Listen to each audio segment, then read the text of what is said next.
Alright, good evening. So, it's Thursday. So, medyo matagal akong din nakapag-vlog. So, ngayon, bibigyan ko kayo ng konting learnings regarding sa PERT-CPM. Kasi may nagtanong kung sa actual practice daw sa site, kung naka-experience na ba daw tayo ng PERT-CPM. Diba? PERT-CPM, Project Evaluation Review Technique / Critical Path Method. So, ang sagot dyan is yes, palagi. So, kaya kinuha ko yung files ko, pinull up ko yung files ko. So, andito meron akong ginawa dati. Actually, 2019 pa to.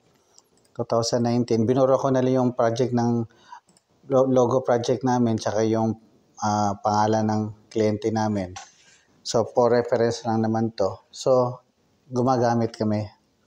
Kaya lang, hindi na to yung pang board exam, no? Iba yung template ng pang board exam. Ito na lang, ang kagandahan pagka nasa actual practice na kayo is at your own, no? At your own template na gagamitin nyo. Importante na naiintindihan nyo yung ginagawa nyo. So, yung at this time, ito yung ginawa ko dati.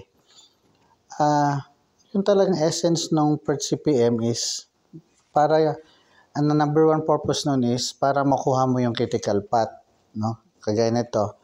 Yung critical path, ibig sabihin nun is sila magdidictate ng start mo, tsaka kailan yung pinaka finish date mo, pinaka duration. Pag nausog yan, yung critical path mo, uusog lahat. Magdadrag lahat, pati yung completion date mo. For example, kasi pag gagawa ka ng Gantt chart, maapektuhan din yun yung Gantt chart mo eh. Kasi kagaya nito, pagka masyadong complex yung project, kagaya nito, 1, 2, 3, 4, 5, 5 activities, major activities na sabay-sabay. No, so, paano mo mai-describe, mai-illustrate yan na yung iba pwede kahit ma-delay na konti. Hindi sila magdidikta ng duration mo. Ito, zoom in ko. Yan. Pinaka-importante ito kasi sa actual talaga pag nakita mo yung site, medyo complex masyado at medyo nakakalito rin pag yung hindi mo gagawa na ganito. Alright, so subject PERT-CPM chart for Lincoln Puring, no? So date August 7, 2019. So 2019 pa to. Files ko lang to. So yung soil nailing and grouting, tas merong shotcreting, approximately 30 square meter, meron din final elevation leveling, at merong hauling works. So, etong soil nailing, 9 days yan ang duration, no? Tapos, demove ng drilling machine. Yung iba ng mga activities, merong 7 days, may 16 days. So, ang pinaka-choke point niya, ito, dito lahat sila is, dito nagpo-point sa second activities, no? Second main activities, yung demove of drilling machine, di ba? Sabihin, hindi mo di-demove ng drilling machine hangga't tong 4 na activities hindi nagaganap, hindi to na-execute, no?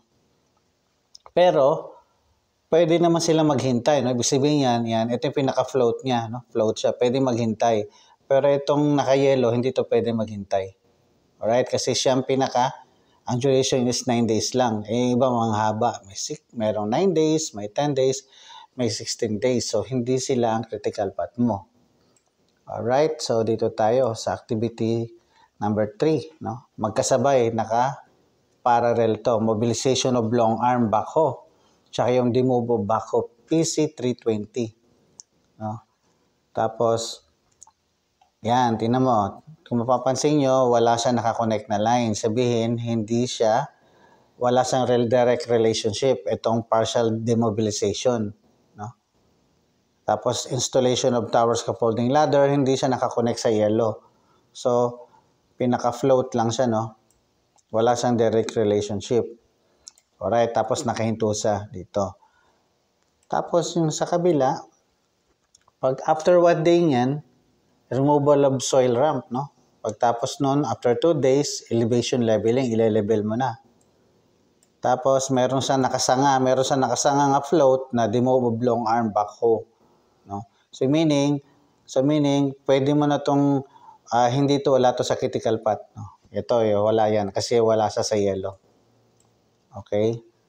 Hanggang tuloy-tuloy mo lang, mobilization of first mobile crane, lifting and remove of backhoe loader, hanggang makaabot ka dito sa Lincoln Preparation Zone 2, tsaka Lincoln pouring sa Zone 2. May mga float dyan, no? Sabihin hindi kasama sa critical path yan. Diba? Ngayon, ito pinakasagrado mo, yung pinaka-yellow. Yan ang talagang activities na dapat hindi ma-delay. 'Di ba? Ito yung mga hindi naka-highlight na yellow, pwedeng ma-delay yan. Pwede lang ma-delay yan. No? Ikaw, gadala ka ng project, alam mo kung ano yung pagtutuon naman ng pansin ng overtime. 'Di ba? Mga materials ng overtime, itong mga yellow. Ito ang tinatawag na critical path. Anything na ma-fall dyan, dapat grabe ang suporta at talagang tutok talaga sa trabaho. Pati sa overtime, kailangan mo ng overtime yung mga yellow niyan. Diba?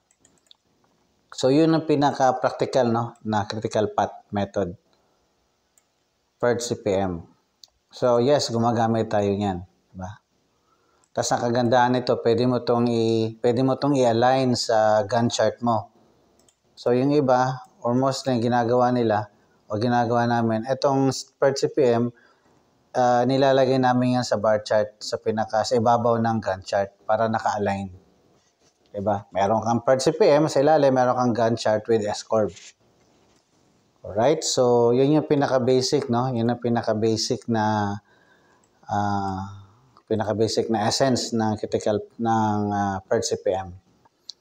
Alright? Kung wala to, patsamba-tsamba lang paggawa mo ng schedule. Patsamba-tsamba lang. Nagtutuong na dito kayo na binubusan nyo ng pansin yung iba na hindi pala yung pinaka-critical path na pwede pa kayong ma-delay yun, allowed pa yun kasi wala naman sa critical path. Pero pag nandito sa yellow na highlight, hindi pwede magkamali. Otherwise, madadrag tong schedule nyo. Uusog ng uusog. Okay? So, yellow muna. Sige, thank you.